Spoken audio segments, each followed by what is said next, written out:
Good morning, class. Good morning, teacher. Please be seated. So last meeting, we discussed about the weather disturbances. So really ensure that you really understand our last discussion, I have a question. So what is weather disturbances? Teacher. Yes, Mary, please. Weather disturbances can refer to various extreme weather events that disrupt normal weather patterns. Okay, your answer is correct. Let's give 5 claps for Mary, please. Okay, so weather disturbances refers to the temporary changes in the atmospheric conditions such as storms, hurricanes, and temperature fluctuations. Listen class, I have here a picture and I will show you what kind of weather it is. And the next 2 pictures is you will identify what should you wear if the weather is hot or cold. Okay, the first picture that I will show you is this. What kind of weather is this? Teacher! Mecca, please. Summer teacher. Okay, very good. Okay, the next picture is this. What kind of Teacher! Teacher! Mary?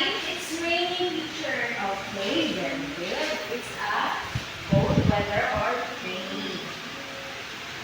Okay. The next picture. What kind of weather when you wear this kind of clothes? Teacher! Just read. Ulan, teacher. Or the cold weather. Okay, the last picture. Teacher. Okay, ready please?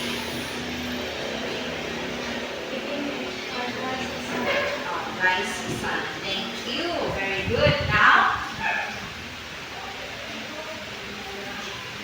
let's have a 5 clap from all of you because you answered well. Five. But before we proceed to our next discussion, I have here a classroom rules that we need to follow. Please read, everyone. Sit properly. So, when teacher is talking to you are sit. You need to sit properly.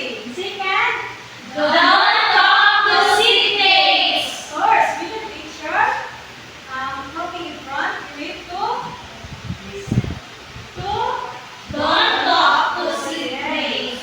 Third, Raise your hands if you want to answer. so this classroom rules, you need to raise your hand if you have a question or clarification so that I can recognize your answer. So, fourth, Participate in group activity. can I expect this from all of you class? Yes, teacher. This time, we discuss about seasons and the Philippines class. I want you to look around the classroom class. What have you observed? And the outside of the classroom. It's sunshine. Yes, Sun. Sunday or tag-init. So do you know that there are 2 seasons in the Philippines? So this time, we are discussing about the 2 seasons and the Philippines. So there are 2 seasons. According to the Philippines Atmospheric Geophysical and Astronomical Services Administration of PAGASA. The Philippines has 2 seasons using temperature and rainfall as basis. So when we say rainy season class, what have you observed in rainy season? Ito ay tagulan. So ano naman ang inyong sinusuot kapag tagulan? Jacket teachers. Ano pa? Raincoat. Ano pa? Papaya teacher. Yes. Do you know that this season is can affect this season changes can affect the aspect of life in the Philippines, which is the agriculture. The many of activities outside in the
Dry season. This is the second season in the Philippines.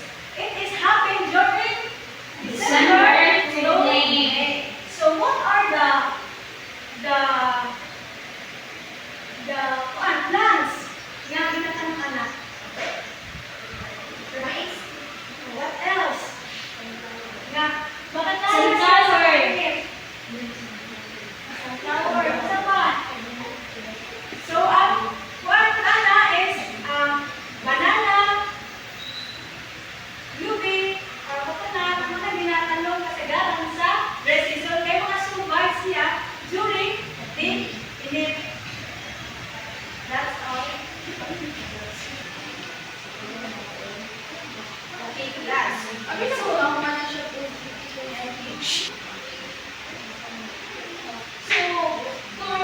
to really understand what is season, so this is season. So what are seasons? So when we say season, it is a year that distinguishes the climate condition. So as what we have seen here, no, there is so ano yung kung napapansin natin sa picture?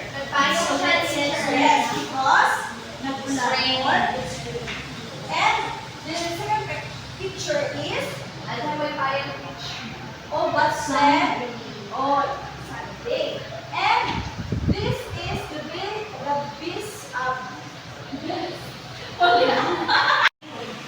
okay, class. So, what are, or to really understand what are the meaning of season, this is the season.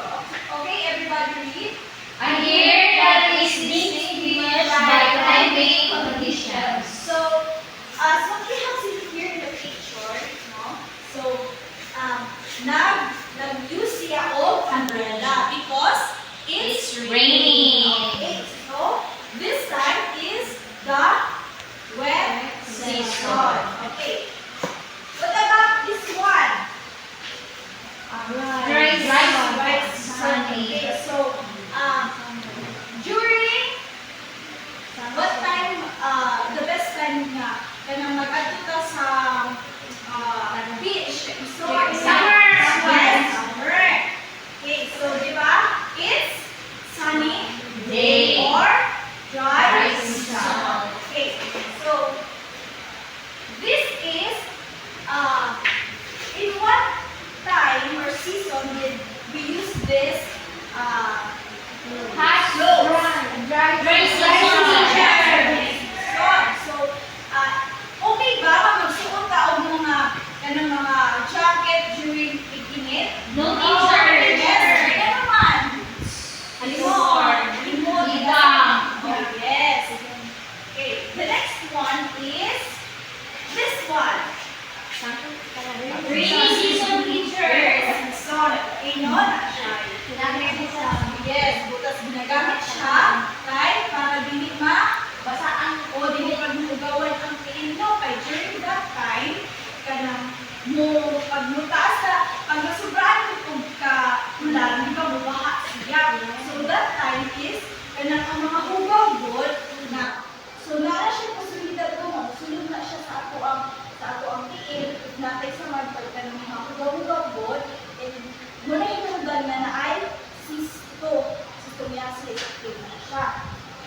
So, muna siya class ang ginagamit or binasuot na to during Rainy days. or Wet season.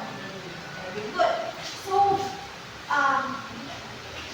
why it is or why does the Philippines has only 2 seasons? Nga naman.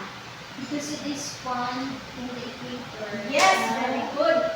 Since the Philippines is near or at the equator, receive a high amount of sunlight. That's why the Philippines has only 2 seasons.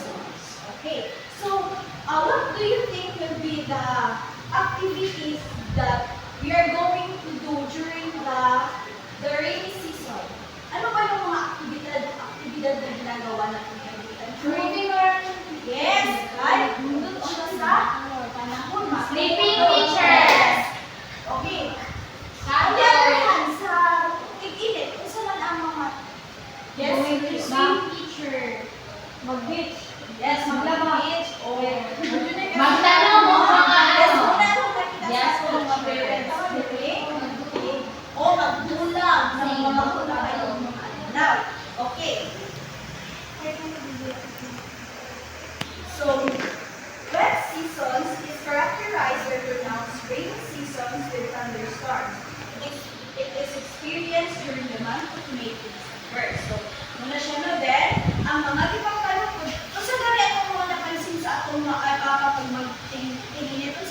tanong. Kinsay farmer ang papa diri Me teacher. Okay. Unsa ginapalit sa imong papa during kanang mga tag-init? Mais teacher. Sa tag-ulan. Kanang humay.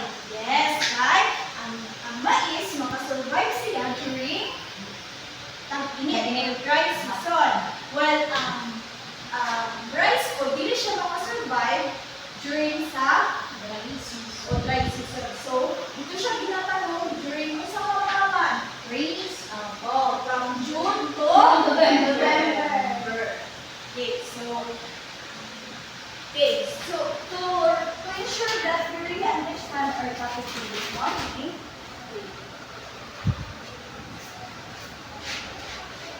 what is the season? Anyone? What is season? Okay, Charlie. Season teacher is the condition of climate. Okay. Very good. So, what are the two types of the seasons of the Philippines? Yes, Millie? Rainy season and dry season. Okay, very good. So, I guess you really understand our topic for this morning.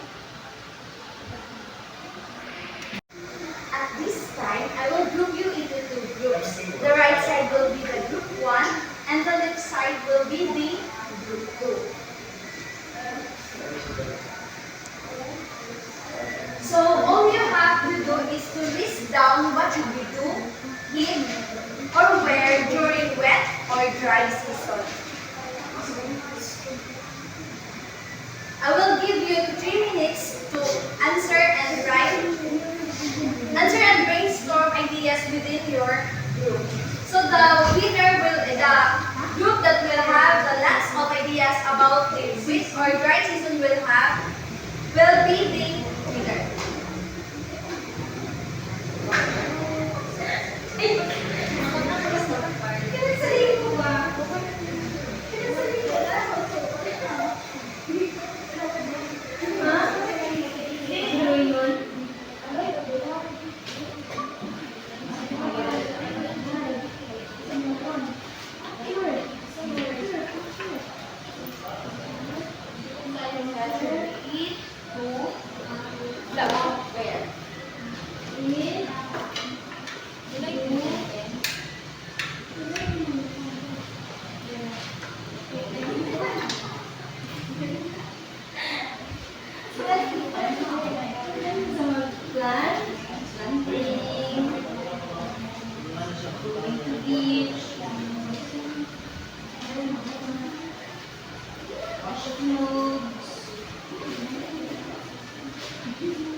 Dili sa ako sa niya.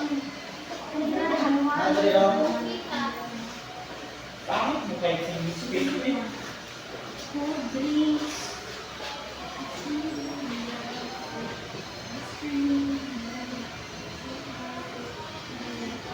Okay, you still have lots of time.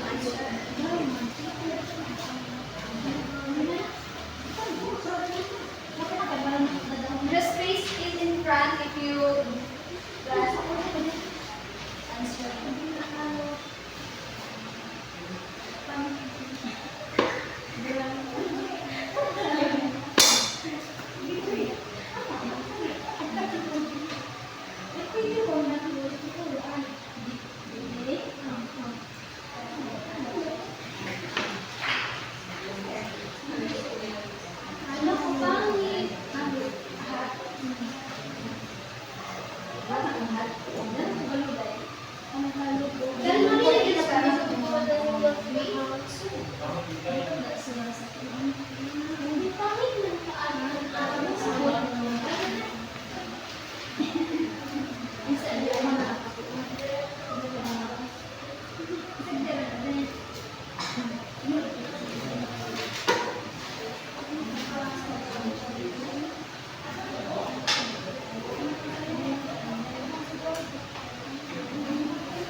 Group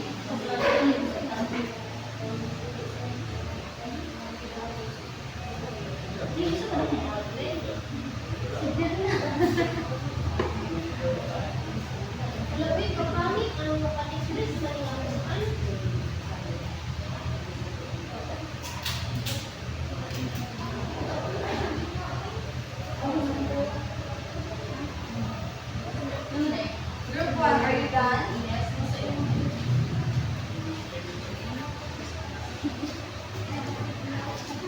Uy, grabe, di ka kapangit. Ay, sakit.